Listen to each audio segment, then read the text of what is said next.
Hi guys, I'm Yuli Ang. This is CarGuide.PH and we're in Japan for our first look at the Nissan X-Trail e-Power e-4orce compact SUV.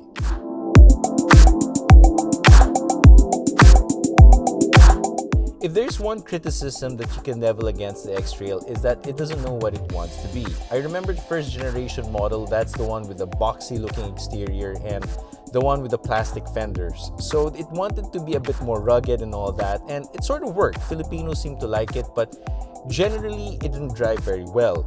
By the time the third generation model rolled in, they tried putting in things like 7 seats, a 2.5-liter engine, and it even debuted things like the ADAS system for Nissan in the Philippines. But overall, it still drove pretty run-of-the-mill. It drove too ordinary, and in a segment that values driving dynamics and a bit of emotional appeal above all else, the X-Trail didn't really register.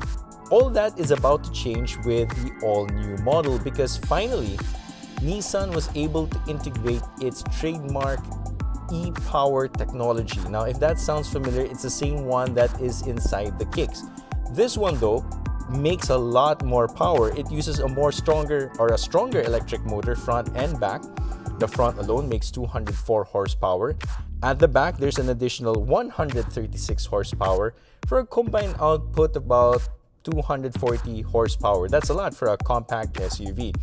It also has a 1.5-liter engine. This one's not connected to the drive wheels in any way. It just acts as a generator to create energy to store in the battery, and the battery generates the electricity needed to run the motors. In this case, the 1.5-liter engine in itself also contains a lot of nifty technologies. This one has Nissan's variable compression turbo engine, the 1.5 VC turbo. What it does is that it can change the compression depending on the type of driving that you do. So it can go to an ultra high compression ratio for excellent fuel efficiency. It can go up to 14:1. And if you need a lot more power, it can go down as low as 8:1.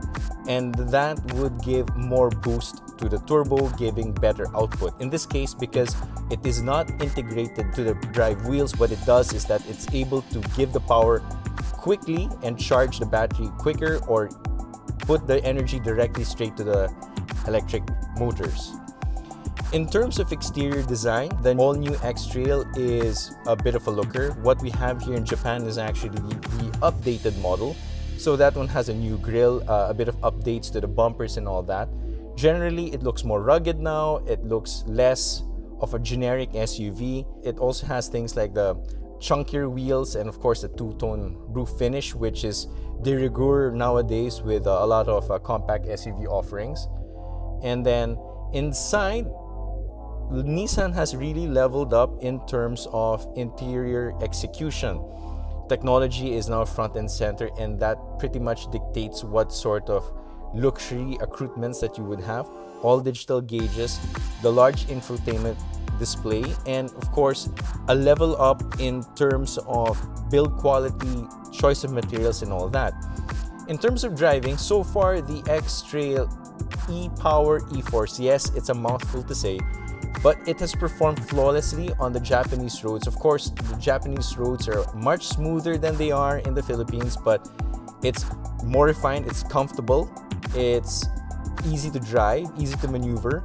And what I like about it is that it produces fuel economy figures which are even better than the kicks. I mean, I remember the kicks would do about 30 kilometers per liter in a Manila to Baguio route. This one, in a route in Yokohama to here in Chiba, we were doing about 45 kilometers per liter at our best, and at worst we were doing about 25 kilometers per liter. And that's awesome. Remember, this is still a 7-seater. It's a 5+2 SUV. And with that, you can pretty much get a family SUV that's potentially number coding exempt, fuel efficient, and it also gives you an all-electric driving experience, and it's something that would make it unique in the segment. Nissan has actually previewed the X-Trail at the Philippine International Motor Show, and from what they tell us is that they have plans to bring the X-Trail to the country yet again. With the sort of technology that they were able to put in and the sort of powertrain that it has, I would have to say that the fourth time could be the success that the X-Trail needs, and that could generate a cult following that would make it stand out compared to other compact SUVs. Thanks for watching our first look at the Nissan X-Trail, and we hope to drive this car in a local setting in the near future.